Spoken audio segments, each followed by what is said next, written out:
அதில் ஆக கடைசி நோய் எது? கடன். மற்றதெல்லாம் இப்போ ரொம்ப லேசான நோய். கடன் தானே பெரிய நோயே. அல்லாஹ்வுத்தாலா அதில் இருந்து நம்மளை பாதுகாக்கிறான்னா, அப்போ திக்ருகளை நம்ம எந்த அளவுக்கு அதிகமாக ஓதக்கூடியவர்களாக இருக்கணும், அல்லாஹ்வின் அருளை பெறக்கூடியவர்களாக இருக்கணும்னு புரிஞ்சுக்கிறோம். அடுத்தது 6வது, அல்லாஹ்வுக்கு நன்றி செலுத்துறது, சுக்ர் செய்வது.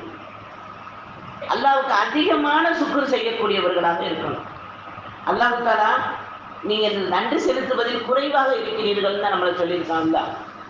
ஒரு குறை இருந்தால் அதை நிறைக்கலாம்ல. அப்போ நம்ம இன்ஷா அல்லாஹ் எல்லா காரியத்திலையும் அல்ஹம்துலில்லாஹ்னு அவனை புகழக்கூடியவர்களாக, அவனுக்கு எப்படிலாம் நம்ம நன்றி செலுத்தணும்னு ஆசைப்படுறோமோ அப்படியெல்லாம் நன்றி செலுத்தக்கூடியவர்.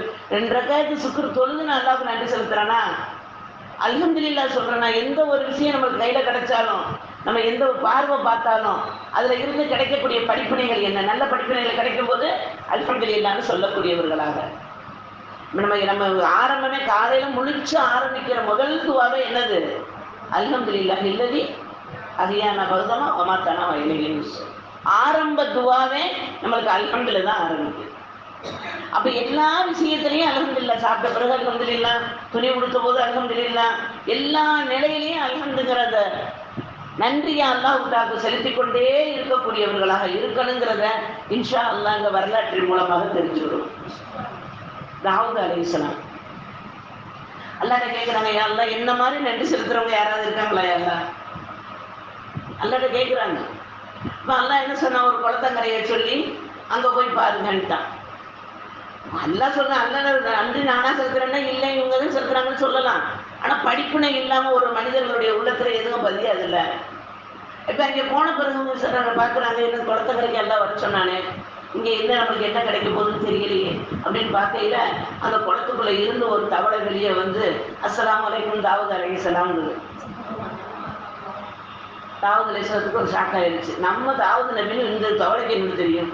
குளத்துக்குள்ளே கிடக்கிற தவளைக்கு நம்ம தாவூத் அலைஹிஸ்ஸலாம் எப்படி தெரியும்? அப்போ கேட்குறாங்க, இது உனக்கு நான் நபின்னு எப்படி தெரியும் அப்படின்னு சொன்னதுக்கு அது என்ன சொல்லுது? தவளை சொல்லுது, உங்களை அனுப்பி வச்ச ரப்பு தான் அந்த பேரையும் எனக்கு சொன்னான். அல்லாஹ் தானே உங்களை அனுப்பி வச்சான், அது பேரையும் சொன்னான். சொல்லிட்டு சொல்லுது, நான் 4000 நீங்கள் தஸ்பியை செய்கிறதுக்கு முன்னாடியே 4000 வருஷத்துமாவே நல்லா சுக்குர் செஞ்சுக்கிட்டு இருக்கேன்.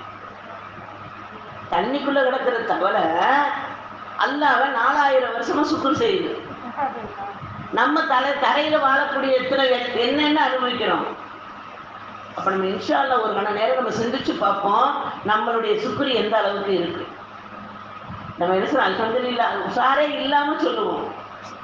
அல்ஹம்துலில்லாஹ் நம்ம சொல்லும்போது நம்ம முகமெல்லாம் பிரகாசமாகணும். எப்படி அல்லாஹ்வில புகழணும், எல்லா புகழும் புகழ்ச்சியும் அல்லாஹ் ஒருவனுக்கு தான் அப்படின்னு சொல்லக்கூடிய வார்த்தையை ஏன் நாவில் இருந்து வர வச்சிருக்கானே அல்லாஹ். அந்த ஒரு சிந்தனையோடு நம்ம என்ன செய்யணும், இன்ஷா அல்லாஹ் அதிகமாக நன்றி செலுத்தக்கூடிய பக்குவத்தை இன்ஷா அல்லாஹ் அல்லாஹ்வுத்தாலா ஆக்கி அருள்வானாக. நம்ம நன்றி எப்படிலாம் செலுத்தலாம்? நம்ம உடலாக செலுத்தலாம். அல்லாஹ்வுத்தாலா நம்ம உடம்புங்கிற வாகனம் இல்லாட்ட நம்ம நிலைமை என்ன? அதை செலுத்தக்கூடிய ரூஹுன்னு ஒன்று இல்லாட்ட நம்மளுடைய நிலைமை என்ன? எல்லாத்துக்கும் மேலே நம்மளுடைய செயல், நம்மளுடைய பணத்தால், நம்மளுடைய செயலால், நம்ம சொல்லால், பிறருக்கு நம்ம உதவி செய்கிறதால, பிறருக்கு நடந்துக்கிற நடத்தையால், நம்மளுடைய வாழ்வாக எல்லா விஷயத்திலையும் நன்றி செலுத்தக்கூடியவர்களாக இருக்கும். ரப்புல் ஆலமீன் எனக்கு கொடுத்த வாழ்க்கை சிறந்த வாழ்க்கை, எனக்கு அல்லாஹ் தந்திருக்கிற நியமத்து எல்லாம் சிறந்தது. அடுத்தவங்களை பார்த்து இது சரியில்லை அது சரியில்லைன்னு நினைக்கிறத விட ஏன்ட்டு அல்லாஹ் எல்லாம் சரியாக கொடுத்துருக்கானே. ரசூல் ஸல்லல்லாஹு அலைஹி வஸல்லம் சொன்னாங்க இல்லையா, உங்களுக்கு மேலே இருப்பவர்களை பார்க்காதீர்கள், கீழே இருப்பவர்களை பாருங்கள் தான். அப்போ நம்மளுக்கு கால் இருக்கு, செருப்பு போட்டு நடக்கிறோம். ஒரு சிலருக்கு கால் இருக்கு, செருப்பு இல்லாமல் நடக்கணும். ஒரு சிலருக்கு கால் இருக்காது. அப்போ நம்மளை அல்லாஹ்வுத்தாலா எப்படி எப்படிலாம் வாழ வச்சிருக்கான்.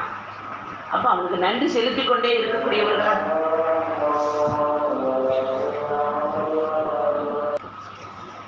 அல்ஹம்துலில்லாஹ். இப்போ நம்ம சுக்ர் செய்கிறதுனால நம்மளுக்கு கிடைக்கக்கூடிய பரக்கத்து அல்ஹம்துலில்லாஹ். எல்லா நிலையிலையும் அல்லாஹ்வை புகழும் போது ரப்புல் ஆலமீன் என்ன சொல்லுவான், என்னையே அடியான் புகழ்ந்துட்டான், அவன் கேட்கக்கூடிய ஹாஜத்துக்களை நீங்கள் நிறைவேற்றி கொடுங்க அப்படின்னு மலக்குமார்களுக்கு அல்லாஹ்வுத்தாலா கட்டளையிடுவான். அந்த அடிப்படையில் நம்ம இன்ஷா அல்லாஹ் அதிக அதிகமாக சுக்ர் செய்து அல்லாஹ்வின் அருளை பெறக்கூடியவர்களாக அல்லாஹ் தஆலா ஆக்கி அருள்வானாக. அடுத்தது 7வது இஸ்திக்பார் ஓதுவதினால் அல்லாஹ்வின் அருள்